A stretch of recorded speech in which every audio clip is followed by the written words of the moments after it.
Alors ici, on va continuer encore sur l'unité 1. Donc, on va continuer sur la leçon 4 sur les fonctions du deuxième degré. Ici, on va voir comment résoudre une équation du deuxième degré. Donc, on va faire ici résolution d'une équation de deuxième degré. Résolution d'une équation du deuxième degré. Du deuxième degré.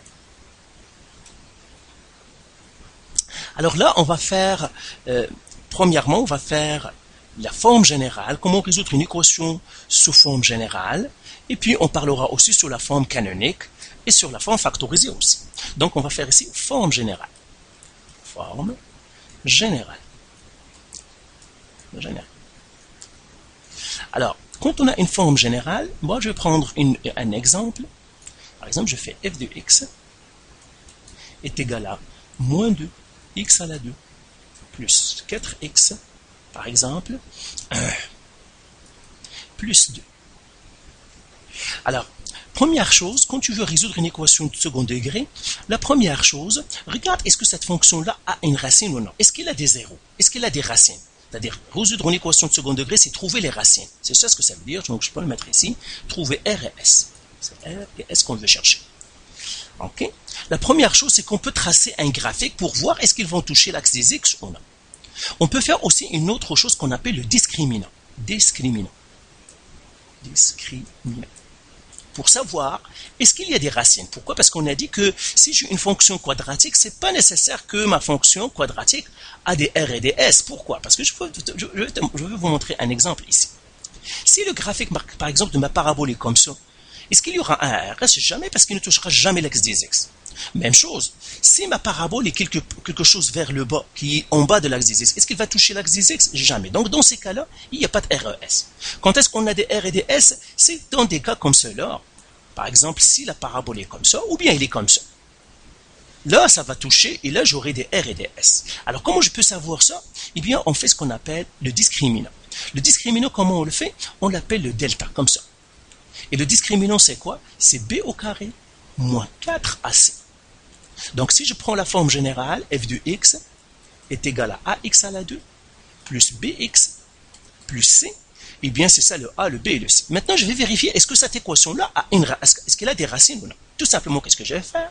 Donc, je vais faire exemple ici. Exemple.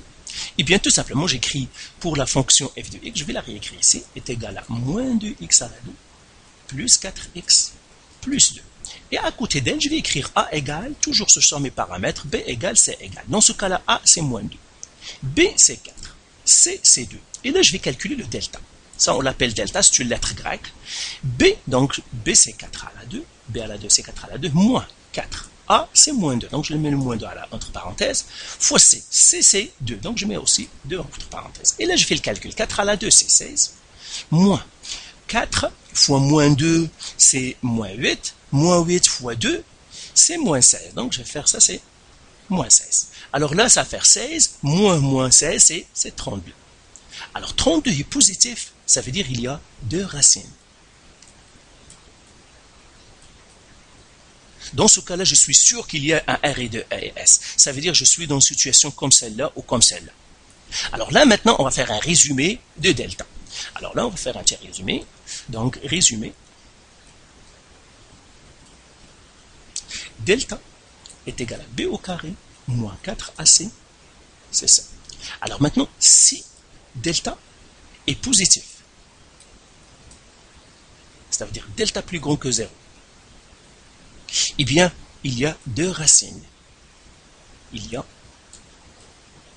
deux racines. R et S. Ça veut dire mon graphique, je suis dans l'une des situations suivantes. Pour le graphique, s'ils vous disent donne-moi un graphique pour lequel delta est positif, eh bien tu as le choix entre deux graphiques comme ça et comme ça. Soit que tu es comme ça, la courbure est vers le bas, soit que tu es comme ça veut dire la courbure est vers le haut. Alors bien sûr, moi j'ai mis ici, ça pourrait être aussi celle qui est en bas ici, hein, l'emplacement, pas important seulement, c'est que la parabole traverse l'axe des X. Donc je suis ici. Maintenant, si delta est égal à 0, delta égale à 0. Et bien là, ça, je n'ai une seule racine. Une seule racine. Ça veut dire R est égal à S. Dans ce cas-là, le R et le S sont confondus. Et le graphique que je vais avoir, eh bien, c'est tout simplement l'eau sommet sera sur l'axe des X. Voilà comment. Par exemple, ça, c'est mon plan cartésien. Comme ça. Comme ça. Et j'aurai un graphique qui est comme ça. Il touche l'axe des X avec le sommet. Ou bien je l'aurai dans l'autre côté. J'aurai un graphique comme ça. C'est-à-dire vers le bas, mais il touche le sommet ici sur l'axe des X. Donc ça, c'est si delta est égal à 0.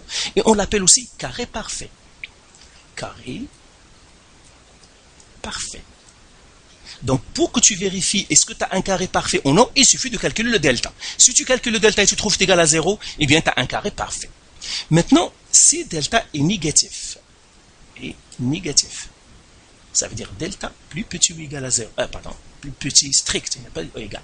Si delta est plus petit que 0, pas de racine, aucune racine. Ça veut dire, dans ce cas-là, je suis dans les situations que j'ai montrées tout à l'heure. Donc, si j'ai mon plan cartésien comme ça,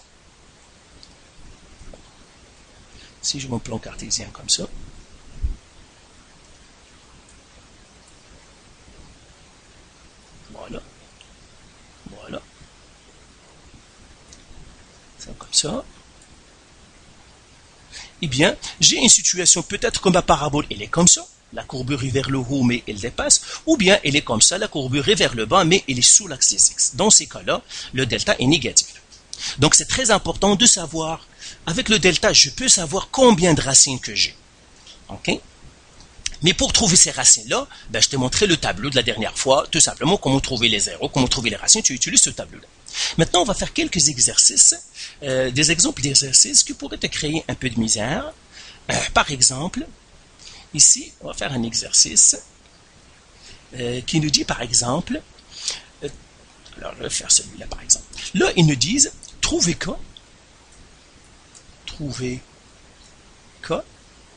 pour que le polynôme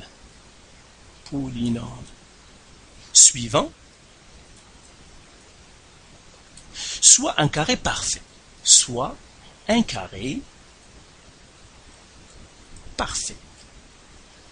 Alors, il nous donne un polynôme avec un paramètre. Par exemple, il nous donne ici f de x. Je prends le premier. F de x est égal à x à la 2 plus 8x plus k. Comme ça. Ils nous disent, trouvez k pour que le carré soit parfait. Alors, on a dit, pour que ce soit un carré parfait, le delta doit être égal à 0. Donc, j'écris ici, delta égale 0. Et là, je calcule le delta. Alors, je vais sortir les paramètres de delta ici. Premièrement, je dois sortir le A égale à combien, B égale à combien et C égale à combien. Dans ce cas-là, A égale à combien, c'est 1. Parce qu'il n'y a rien ici, ça veut dire A. Le B, c'est 8. Le C, c'est K. Et comment je calcule la delta? Delta, on a dit, c'est B au carré moins 4AC. Ok? Alors, je le calcule le delta. Delta est égal à B au carré, B, c'est 8. Donc, B à la 2 moins 4 fois A, A, c'est 1, fois C. Alors, je fais le ménage. Le delta, 8 à la 2, c'est 64. Moins 4 fois 1, c'est 4. Donc, c'est 4C. Mais on a dit, pour que ça soit un carré parfait, le delta doit être égal à 0. Donc, qu'est-ce que je vais faire? Je vais faire 64 moins 4K. Pardon, ça, c'est K. Le C, c'est K. Donc, ça, c'est 4K. Donc, je dis ça, c'est K. Moins 4K égale 0. Et bien, j'isole la variable. Qu'est-ce que je dois faire? Je dois passer le 64 de l'autre côté. Donc, je vais faire moins 64. Moins 64. Ça va me faire ici, ça va rester moins 4K. Attention, le moins appartient à 4. Égale 0 moins 64, c'est moins 64. Qu'est-ce que je vais faire pour trouver le K? Je dois diviser par moins 4 et je dois diviser par moins 4. Donc là, K est égal moins 64 qui divise moins 4, ça c'est 16. Donc le K, ça doit être 16 pour que cette expression-là soit un carré parfait. Donc f de x, elle est égale à x à la 2 plus 8x plus 16 est un carré parfait. Est un carré parfait. Voilà. Donc voilà, ça c'est un résumé pour la fonction quadratique. Je crois qu'avec ça, vous allez être correct pour le reste. Mais s'il y a des questions, bien sûr, tout simplement, vous me les demandez.